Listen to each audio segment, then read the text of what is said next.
courageous providers, donors, supporters, parents, and caregivers. In this right now moment, I'm saying thank you to all of the protesters who came from near and far, for frontline gatekeepers, for those who dispatched their support, for angels, for those who know that, to those who proclaim, this is me.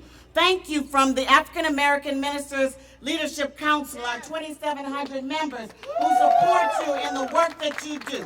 For a sweet, sweet spirit right now as you deal with crowded classrooms, as you have the thankless jobs from some of being both the teacher, being the comfort, being the counselor, the conflict negotiator, from preschool to high school, for being the change that you want to see. I want to say thank you. In this right now moment, friends and allies, women, LGBTQ, non-binary conforming, dreamers, multiracial, multi-ethnic, the hope participants that we see and that we take for granted every day in our schools, I want to say thank you. You are the salt of the earth. You are who we need to look to, who we know when we don't have enough resources, that we still have to fight against discrimination, fight against prejudice, fight against homophobia, against xenophobia, against sexism. Oh, and yes, fight against a quid pro quo. I'm just saying. But let me just say that in some part of the countries, somebody might say to you, much obliged. In other parts, they might say cheers. Some might say, how generous of you. If I spoke Hebrew, it would sound something like tada. If I spoke French, I would say merci beaucoup. Kenyan, ashate. Spanish, gracias. German, daku. Arabic, sakan. Cherokee, wadu. Mandarin, shasha. For your gratefulness, for our gratefulness for the work that you do. It would sound for some people who might say this in the name of Allah. Somebody might say this in the name of the Father. Somebody might say this in the name of the flow of life, the Tao, the goddess, the great I am, the higher power, Buddha, Krishna, the universe, the mystery. Somebody might say it differently. They might call on the divine or the Holy Spirit. But as for me and my house, I'm saying thank you and how grateful I am for you in the name of Jesus. Thank you.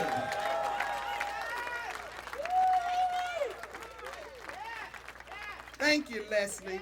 And now we will have Hector Sanchez. Many of these persons who will come before you are our allies. We don't just work with them during our conference, but every day we are in the vineyards together. And so now Hector Sanchez, the Executive Director of Labor Council for Latin American Advancement. Buenos días, AFT. Buenos días, AFT. Buenos días. All right. What an honor to be here. Let's take a moment to realize where we're standing. It was here, exactly here, where I'm speaking, in these stairs, when a historical event took place of people dying and fighting for the right to vote. Let's not take that for granted. I had the opportunity to be speaking exactly here at the Selma to Montgomery March, the 47th anniversary, and it was almost 20,000 people over here saying enough is enough.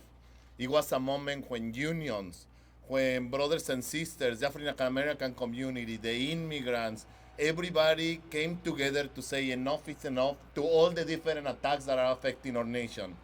And look where we are today, with the people that I admire the most, with the people that are constantly in the front lines, with the people that are saving our democracy, and those people are the great teachers of our nation. And we are here again, raising our voices to say enough is enough, led by your amazing teachers and by AFT. So I want to thank you for inviting me to be part of this amazing space. And I want to thank you for all the work that you do. There is nothing that hurts me more than when I hear all the criticism against teachers, all the criticisms against the amazing work that all of you do, all the criticism that has no base, all that criticism that is affecting the quality of life of our children. So I want to thank you for holding the line. I want to thank you for constantly being fighting for making us a better nation. And I want to thank you for always, even within the labor movement, being the ones that are leading the progressive fight to say what is right and what is wrong, and for educating our children, and for fighting, and for fighting, and for fighting, and for being the AFT.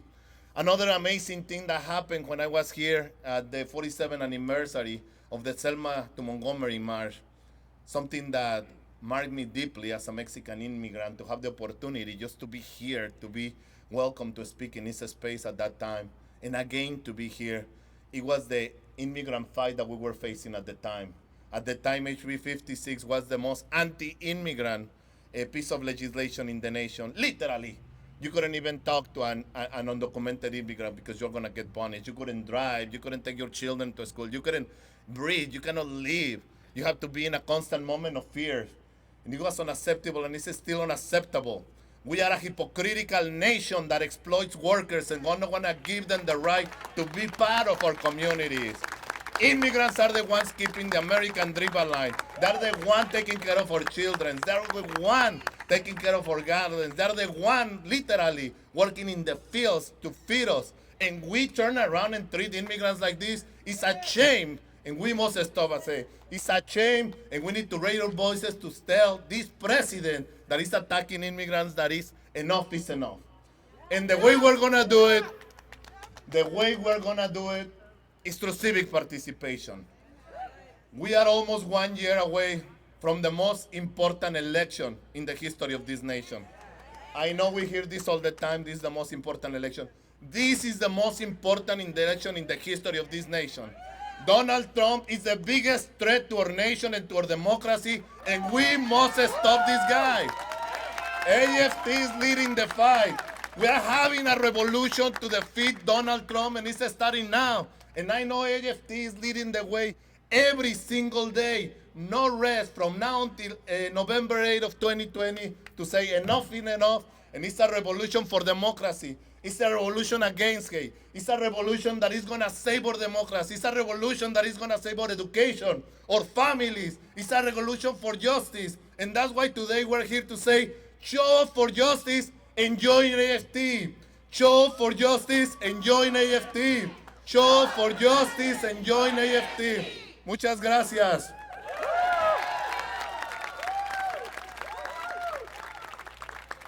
Thank you, Hector. We're now going to be joined by another one of our allies who work with us every day in the trenches, in the neighborhoods. Heather Shoemaker from the National Women's Law Center.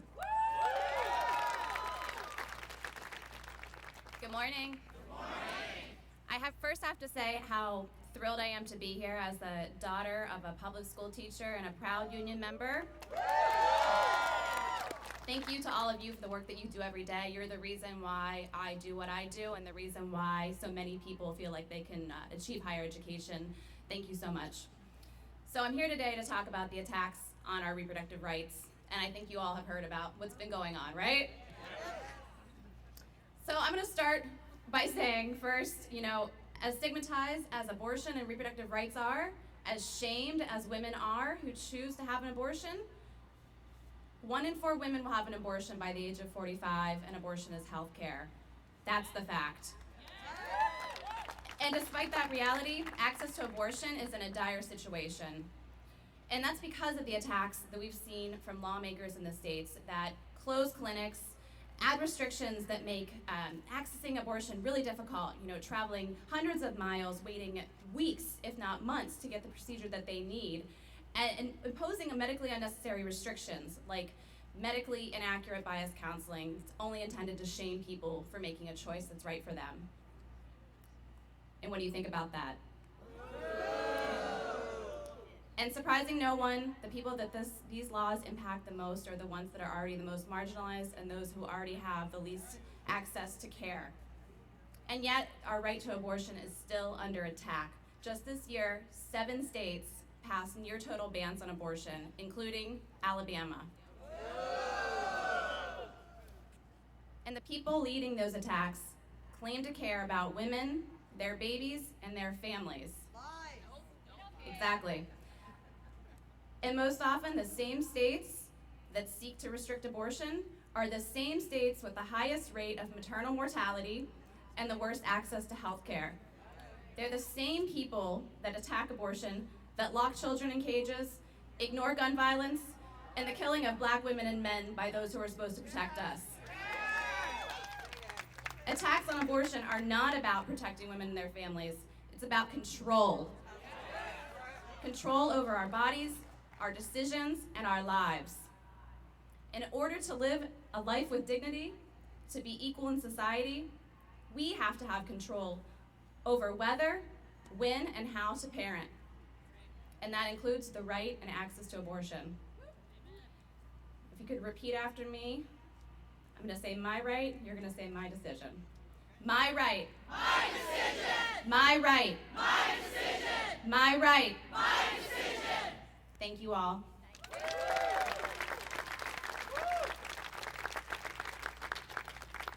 Moving right along, we will have Patrice Lawrence, National Policy and Advocacy Director at Untitled Black. Untitled Black.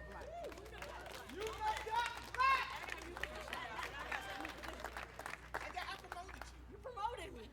Okay, so in this moment, I'm actually now promoted. I'm the co-director of the Untitled Black Network. I'm not joking. I really did become the co-director on September 10th. Thank you. My name is Patrice Lawrence, and I am proud to stand with the AFT. I have been here, I think I was with y'all in New Orleans, I was with y'all in Memphis, Tennessee. I'm back here today, and I really, really love the AFT. I don't know what's up with this mic. My mother's an educator. I come from a line of educators. My aunt's an educator. My aunt still works in Brooklyn right now. She's an educator. I come from a line of educators, a line of union members, and a line of people who know how to fight for justice. At the Undocumented Black Network, we're made up of people who are currently and formerly undocumented all across this country. And I'll admit, when I was coming to Alabama, I was a little scared.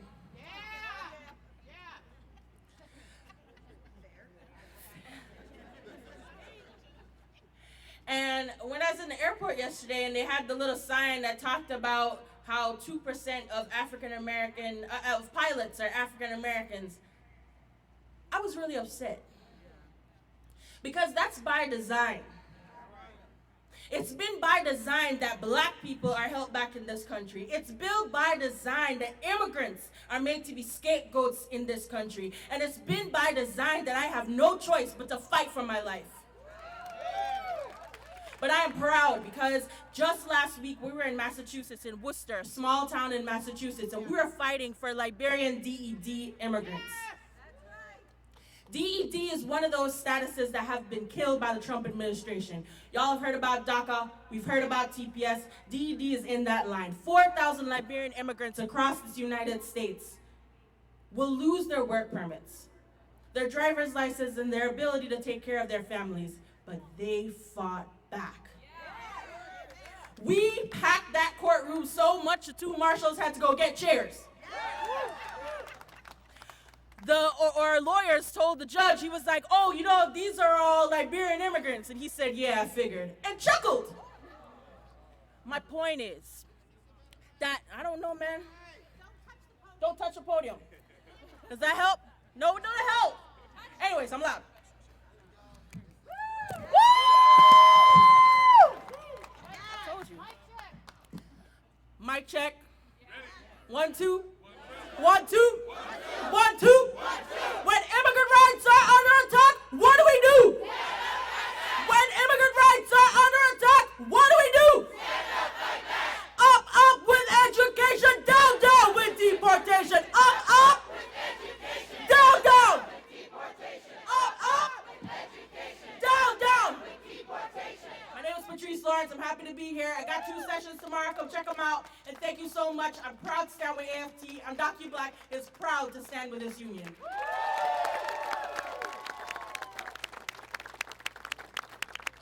See, when you show up at AFT, you get a promotion. You get a promotion. Yeah, I like that. I like that. We now going to have, yet again, one of our local allies that work very closely on the ground here in Alabama, Irma Alvarez with the Alabama Immigrant Justice Coalition.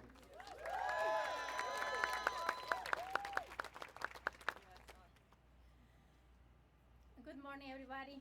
Good morning. Buenos días a todos. Buenos días. me encanta eso. I love it. It's been like probably 7 years that I was in these stairs fighting for AB 56, one of those laws that Hector shares that take our kids out of school if they don't have a social. People cannot rent an apartment because they don't have a social. You cannot put no bills on your own because you don't have a social. So even our government gives us a ET number. So that number provides you the opportunity to pay taxes. So what they tell you, like, we don't pay taxes, is a big lie because we pay taxes. So I started living in Alabama 12 years ago. I moved for California because over there it was like a lot of dangerous for my kids. I moved here, it was peace and quiet, sweet home Alabama, I love it. 4 years later, we find AB 56 coming to treat us like criminals, and we're not criminals. We people that come into work and offer a better life to our kids. And when we heard about AB 56, everybody started being afraid, panic. You know, I see friends that get their stuff, selling their mobile homes or selling whatever they have and leave to another state. But guess what? Other states, they're doing the same thing that we're doing. So we start fighting. We get people all over the country to tell us that we can do something different. So I sit down in my dining room with my 3 kids and I say, well, we have 2 options. Stay here and fight or go somewhere else. And my kids in that time, it was like 7, 10, and 17 years old. And they said, we're not going nowhere. If you want to fight, we fight. And we're still here. But the struggle is still going on because our new government decided to, like treat us like worse than criminals. So they put our children in cages. And they don't give you no doctors to help them. We heard too many cases and they try to say it's our fault or they fall because they want a better life.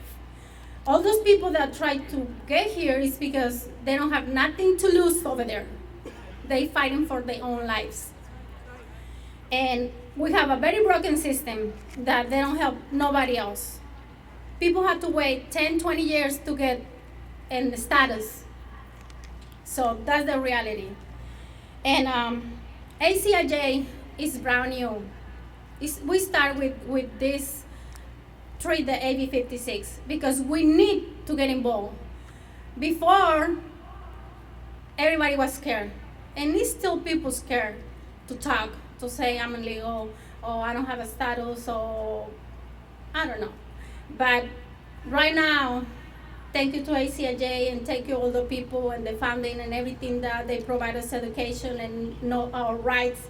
It makes a difference. But still, we have people that take for our community. If you don't have a driving license, they can take you to jail and they can call ICE and you can be deported in 2 months. That's express deportation that they're doing right now.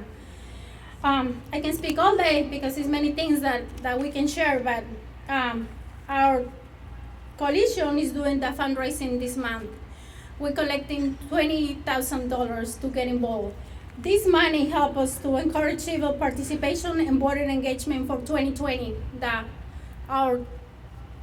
is very important because we made the difference. Our second goal is reuniting families after years apart. This program is brand new. We started this year. We bring parents from Mexico. For immigrants, they have more than 10, 15 years to see their parents. These people have to be 16 years old to qualify for this program. But we don't charge no money to these families to get involved. And December 27, this year, 21 parents is gonna be arriving in Alabama to see their lovely ones. And these 2 more states coming up is Michoacan and San Luis Potosí, Mexico. So we're reuniting those families because it's not an easy life that they sometimes they tell you. People suffer so much. People pass away and you cannot even say bye. The other things that we're working on is expanding our Black and Brown Unity initiative to better include and represent all immigrants from across the globe. Take a moment, we got you. Another goal that we have too, and you can participate and donate if you want to, because we try to get like different groups to get this thing working for everybody. So develop broad grassroots community leadership. What we're doing is, I'm a local, I'm a regular person, I have a regular job, but I know my rights now. So I can get 10 people and work with them and tell them their rights because they don't know. And that's what it makes a difference. So everybody can be a leader in their own communities. Our next goal is encourage young engagement in college, universities, and schools, because you are our future. We cannot do too much without you. Probably I cannot vote right now, but my son can vote. My niece can vote. My nephew can go. My friend can go. I'm so glad we have a new mayor coming up, and he's Black, African American.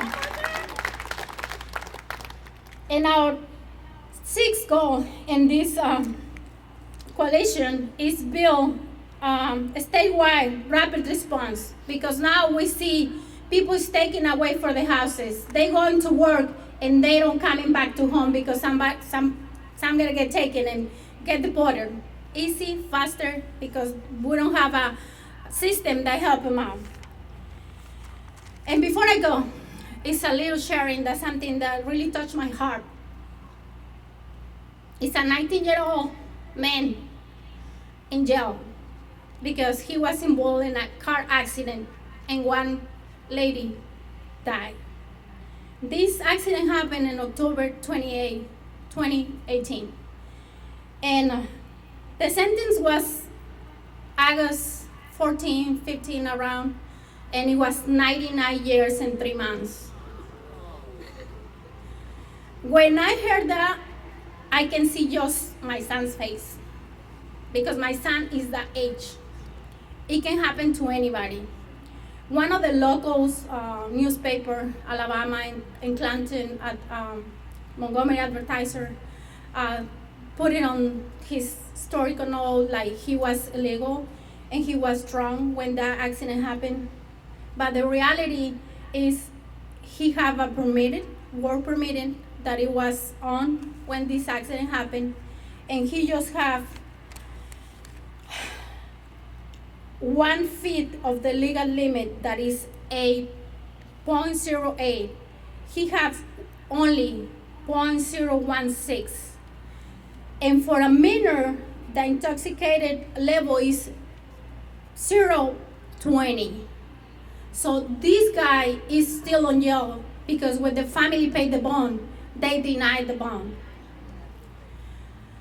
2 lawyers get involved. One paid for the family, other paid for Mexican counsel.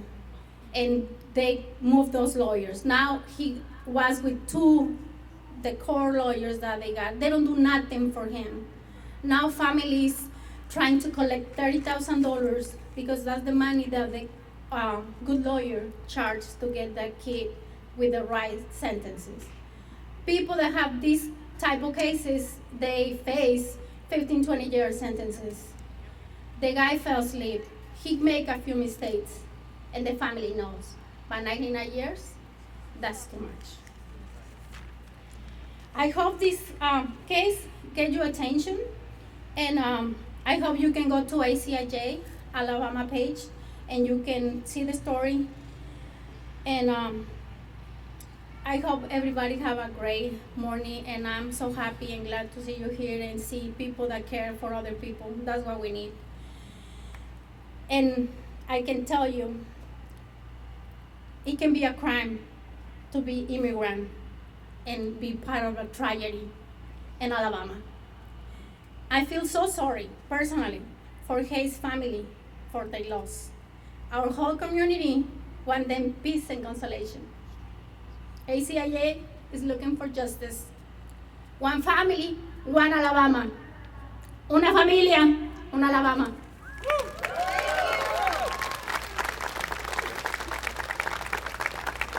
Thank you. And now we will hear from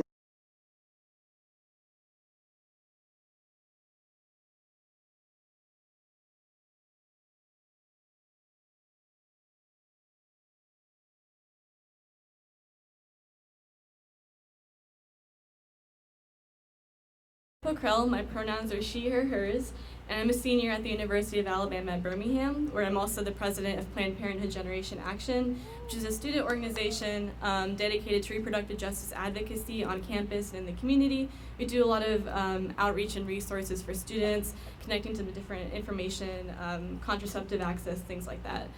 So I also, as a college student, I'm forever indebted to the incredible professors and teachers I've had in my lifetime that have encouraged and supported me to becoming the person I am today. So thank you all so much for the work that you do. It's truly invaluable. So today I wanted to talk about why we're here today, and in large part due to HB 314, which is also commonly known as the abortion ban in Alabama. The bill was signed into law by multiple representatives from the House here, 25 white male cis senators, and Governor Kay Ivey back in May. Many of you might know this bill as the most oppressive and restricted abortion ban in the country. Even there's outright bans on for individuals who've gone through rape or incest. They cannot access abortions. Through this bill, medical professionals can also be targeted and criminalized for providing basic health care for their patients.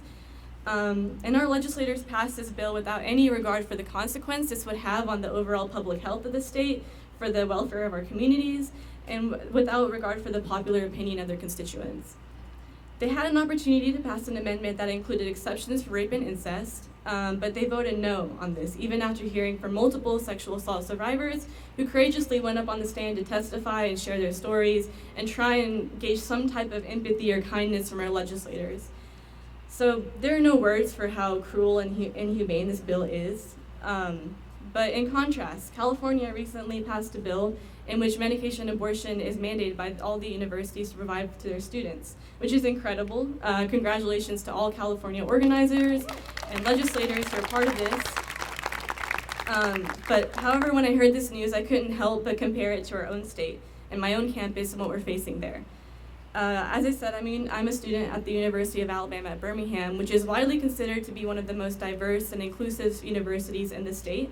We've won awards for diversity and inclusion. We've recently were named the most LGBTQ+ inclusive university in the state as well, which is great, great titles. But as a student organizer, as president of Planned Parenthood Generation Action there, I know that these titles are just titles. There is no substantial action or evidence to support these claims. Student organizers on our campus are monitored and policed.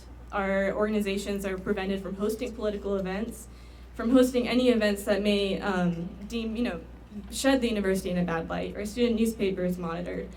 I was placed on probation last year as a resident assistant for distributing condoms to my residents. Student concerns are rarely truly heard by administration. Trans and non-binary students are not allowed to change their names on their campus cards, and just so much more. Just countless incidents of repeated, discrimination, infringement upon our student rights, and onwards. Last spring, it was discovered that there is a prominent white supremacist threat on our campus. And, white supremacy is terrorism, and it cannot be condoned in any way, shape, or form. And if we are not actively anti-racist, that is condoning white supremacy. And in response to this knowledge, we held a protest on campus. We created a student coalition of 6 students titled UAB Students for Diversity and Campus Safety, in which we work to condemn white supremacy on campus and in our community. We held a protest in response to administration's lack of effective action in response and lack of the refusal to outright condemn white supremacy, which again is, if you don't outright condemn it, if you don't actively work to eliminate it, that is condoning it and supporting it. And marginalized students and our allies don't feel safe on campus with this threat being present, with it being known that our professors are part of these ideals and part of organizations that support these ideals. After 6 months of constant meetings and negotiations, UAB finally conceded to condemning white supremacy in a campus-wide email, but it took 6 months to get to that point of just saying the words white supremacy, of saying that we do not support this, even though we know they decided to flaunt the awards that we've gotten for diversity, for our continued programs that we've had. When asked to mandate diversity training for all employees and staff, they still refuse.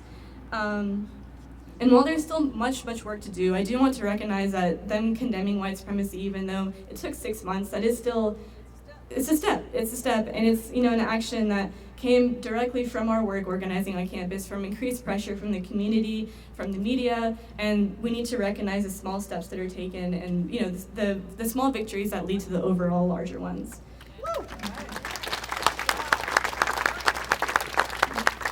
And we continue to fight back as students, even though our primary focus should be schoolwork and grad school applications and homework, our personal lives and family and friends. But we recognize that what's happening in our state and what's happening on our campus is not unique. This is just a reflection of what's happening on a global scale, with fascist and racist ideals and oppressive ideals infiltrating the administrations of not every, but a lot of political figures globally, from our own administration here in the United States to India to Brazil to just countless others. We have no choice but to stand up and fight back when these things happen. It's our duty as individuals, as human beings, to fight for our own individual rights, even if your rights are not being directly affected. If we are all oppressed, if one person is oppressed, that means we are all oppressed. And we recognize that our struggles on campus and in this state, they contribute to the overall struggle of the global liberation of all oppressed peoples. And we need to keep that in mind moving forward as we continue to organize and work on our campuses and our communities. So I want to ask you all to find a preferred method of activism, whether it be just attending marches or organizing marches or hosting, debate watch parties or whatever it may be, or organizing voter registration drives. Find it and tap into it, because we need everyone to become involved and active to make sure that we will succeed in the end. And we know that we will. I've lived in Alabama my whole life. Everyone I organize with, they're also marginalized students, women of color, LGBTQ individuals, just a variety of people. But we continue to do this work because we know it is possible in the end to succeed and to create the society and the world that we want to live in. And so, even though we live here, we know we will win. And so I want to end with that message, and that things are kind of not great here, not great in the nation, not great in the world, but there is still hope, there is still optimism, and there is still a chance that we will win. So, thank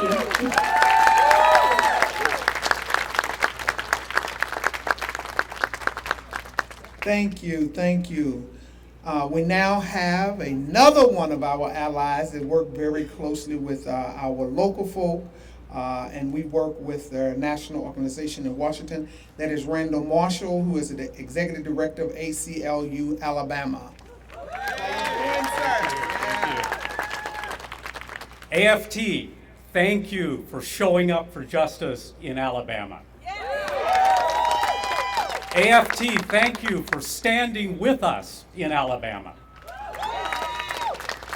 For the better part of this decade, the Alabama legislature has been waging a war against women, passing unconstitutional law after unconstitutional law, seeking to impede and prevent access to abortion services in Alabama. Every time we have gone to court and we have blocked them, but every time they passed a restriction, they said, this is about our concern for women's health and women's safety. This year, they finally laid bare that lie when they banned abortion under any circumstances in Alabama, making it the most restrictive law in the country. We have joined together, the American Civil Liberties Union and Planned Parenthood. We have challenged this law. It will be blocked. It will not go into effect. And the message that we want to keep out there is that access to safe abortion services in Alabama is legal and will remain legal, and we will fight to the end to ensure that. Thank you.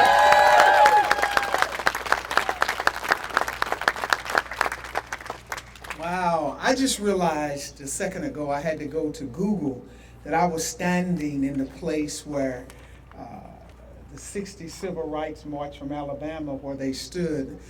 Oh wow, that it took me. I want to thank AFT for providing me the opportunity to serve. Yes. And I'm looking down the street and I can vision my ancestors having walked, and the difficulties for me is that I can leave this place any time. I can stay in the hotel, I can drive around, but they all had to leave. They all had to leave and did not know if they was going to make it back to Selma safe. But we can. We can. And so I don't want to take it lightly, the opportunity that we have today as we kick off our conference to be in this place. We are the organization for the time such as this.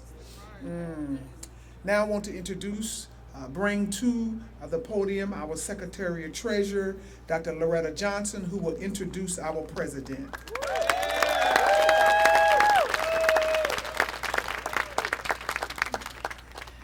You know, we come together for this journey of justice, but it's not just a journey of justice, it's really a defense of our democracy. You know, and when I talk about defenders of democracy, I must say to you, my loss of my Congressman, Elijah Cummings, yesterday was very devastating to me. Liza was not only a world congressperson, but in Baltimore, he was the deacon of holding Baltimore together and the city. He walked the streets during the riots. He came home every weekend, and he was a part of our community. He's going to be sorely missed in our community. I had to say those remarks because I have a job to introduce a lady. I'm looking down at the history here, and I remember 11 years ago when she invited me to become a national officer. She said to me, I want you on my team, Loretta, because we have a window of opportunity now to change the narrative in this country against education and teachers. And if we miss that narrative, we will lose what we know as a democracy and education, and for our students to get a fair education and get fair funding in our schools. She said we have a heavy fight, and we have got to make the difference. So I stand here 11 years later saying to you, she met every one of those needs. She changed the narrative from the bad teacher to a good teacher. She changed the narrative out here that was going on in education for funding. She changed the narrative of healthcare. She changed the narrative for PSRPs. She has been everywhere. She changed the narrative for labor. Labor was dying, and she awoke it. It is with my pleasure, and I'm not introducing her because most of you know her, but for those that don't know her, I present to you Randi Weingarten, the president of the American Federation of Teachers.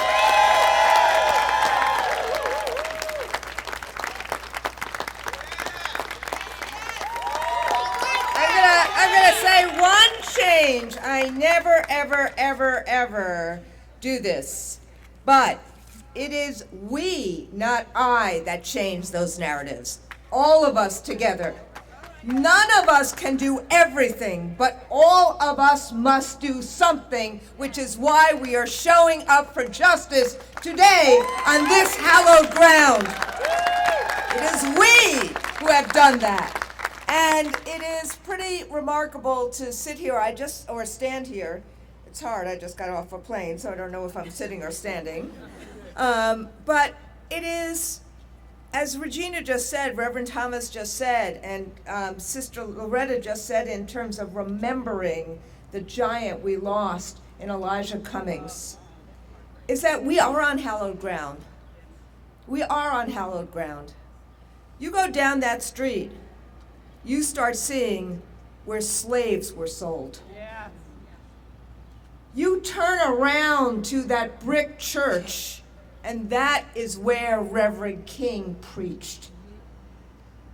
You think about the Montgomery bus boycott and the soldiers and the freedom fighters who every single day made sure that people had an ability to come and go through having caravans, cars and a vans, where the police would jail those who were driving those cars. We are on hallowed ground. And when we think about fighting for democracy and the intersectionality of everybody who talked before me, we must remember who came before us and what they did to create this moment for us. While we also must understand that while we stand on the shoulders of giants, like Loretta Johnson, like Dr. King, like Representative Cummings, what we must do is not just stand. We must show up and fight and care and vote. Because, and you're going to hear me say this a lot this year, well, none of us can do everything. Every one of us must do something. And we must be able to answer the question when our children and grandchildren and great-grandchildren say to us, what did you do? At that moment when democracy, yes, as imperfect as it is, what did you do when that moment of democracy was at its most peril? Where were you? What did you do? Well, even though they won't let us have signs, we are wearing what we will do and what we have done. We show up for justice.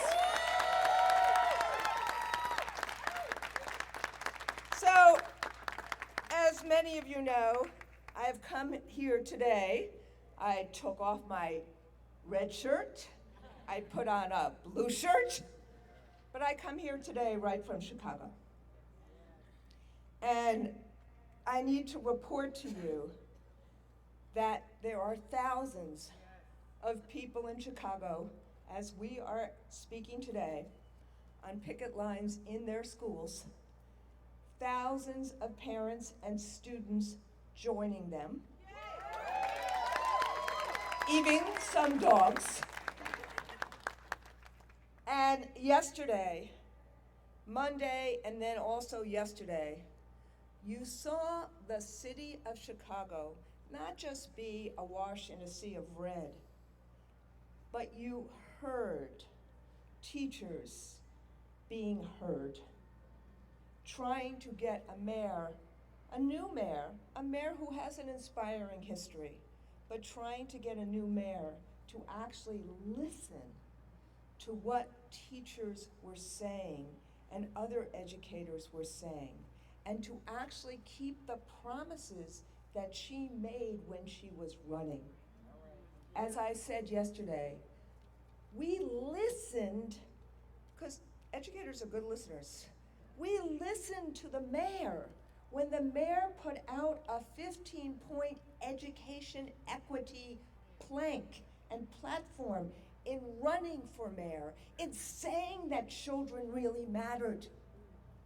And now we're asking the mayor to listen to us, to hear us, wanting to make sure that those promises that were made are promises that are kept. Like nurses in schools. I see some people from UTLA here and from Massachusetts here. It's the same fight. Nurses and guidance counselors and support personnel and librarians, and to have class sizes that are less than 40 so you can meet the needs of your children. We want what children need, and we as educators on these steps or in the streets of Chicago will not be deterred from that fight for the aspiration of children. Alexis de Tocqueville, many of you here have heard me say and repeat and quote both de Tocqueville and another very important prophet, Frederick Douglass. De Tocqueville wrote about America in the 1800s. America is great because she is good. If America ceases to be good, America will cease to be great. And while our democracy has never been perfect, today its very existence is threatened. The national government has become a platform for the promotion of hatred and prejudice. It's become a pulpit of authoritarianism. It's become a megaphone for shouting down democratic ideals that have motivated what is best in America. Our elections, you know this, have been undermined by widespread voter suppression like in this state, by extreme partisan gerrymandering in so many states. Partisan gerrymandering that was just upheld by a Supreme Court where Merrick Garland never got a hearing, but there was a rush to put 2 new justices on under this precedent. Our freedoms are under attack by a president who threatens to imprison his political opponents, who then goes to other countries to try to get dirt on his political opponents, who openly wishes he could get rid of journalists, who props up and nurtures white nationalism and white supremacy, and who cozies up to dictators while shunning our allies like the Kurds. Frankly, don't take it from me, take it from Admiral McRaven, the former commander of the U.S. Special Operations, who said in the New York Times in the last 24 hours that this president, this is a military guy, saying that this president is hurting the republic, and if he is not taken out now, he needs to be taken out in elections. This is the military saying this. It'll be interesting to see how he calls that man a socialist. Our very moral character as a nation is tested every day that governor leaders see immigrants and asylum seekers not as tired, poor, huddled masses yearning to be free, but as invaders so threatening, so worthless, that the government's inhumane treatment of them is somehow rationalized. How dare you just heard some stories from here in Alabama, but how dare anyone in our government jail children and keep children away from their parents? I thought we were a people of families. So look, I don't have to convince the people on these steps that in our civil society, there are no both sides on matters of human dignity or equal rights or tolerance of diversity or civility or truth or the rule of law. But we got a lot of other people we have to convince, because these values, even when they are done imperfectly in our country, which they have been, these values need defending. And that is why showing up for justice also means being guardians of democratic principles. You know this, as educators, because public education, again, as imperfect as it may have been and is, public education is foundational to a democratic society. We are not simply focused on reading, writing, and arithmetic. We are focused on how we help kids and students become empowered citizens. That's our job. That's our mission. That is our value system. But what else?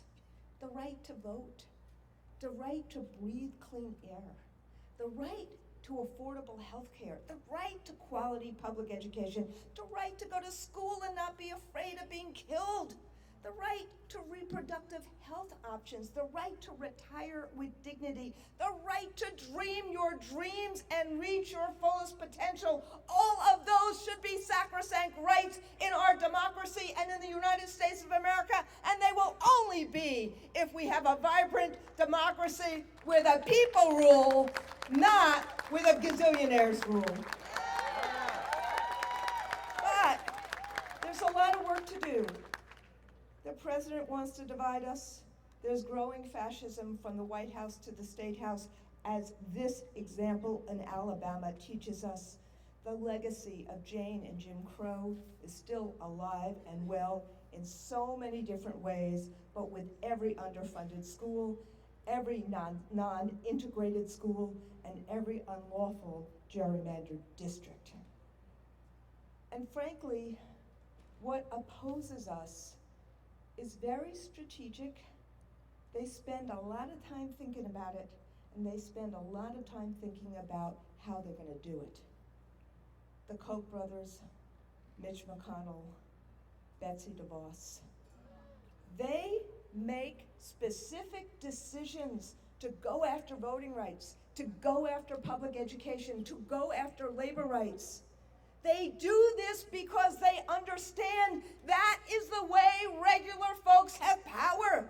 And we need to build that power so we move an agenda not just for ourselves. We have never been for just ourselves. We move an agenda for our families and our communities, for safe, welcoming, well-funded public schools, for affordable higher education, for health care that is a right, not a privilege, for a living wage, a decent retirement, a healthy climate. And none of this is possible without a strong democracy. And I'm going to say it again as I end. While none of us can do everything, none of us can sit on the sidelines. We must do our part, which means showing up, caring, fighting, and voting. I started about history and being on hallowed grounds, and I will end that way. When the Dred Scott case upheld slavery, did abolitionists capitulate? No. They built their power. They dealt with defeats, but they did everything over and over again to end slavery. When suffragettes were arrested for voting and for picketing, did they submit? No. Despite the kind of losses, they built their power, they built coalitions, and women got the right to vote. The same is true in the labor movement. When child labor laws, a minimum wage, 8-hour workdays, when all of this was struck down by the Supreme Court after we fought with everything we had to get it, did the labor movement just die? No. We rebuilt, and as Loretta said, continue to rebuild our power to get the kind of economic conditions and policies that working people and working families and our communities need. And while our paths to justice may not look identical with all of our communities and all of our allies, the intersectionality is absolutely essential, and it is based on a core value of respect and dignity. Women's health, economic justice, LGBTQ rights, Black Lives Matter, DACA. All of this is connected by having the power, not only the power to dream, but the power to actually make those dreams a reality. And that's why we often say that together we can achieve what is impossible to do alone. So, our job as justice warriors, as freedom fighters, standing on these hallowed steps, will we agonize or organize? I want to hear you again. Will we agonize or organize? Will we move to aspiration? Will we move fear to hope? Will we continue to be the change agents, the movement builders, the fighters for a better life, the fighters for a better world, the fighters for the soul of America?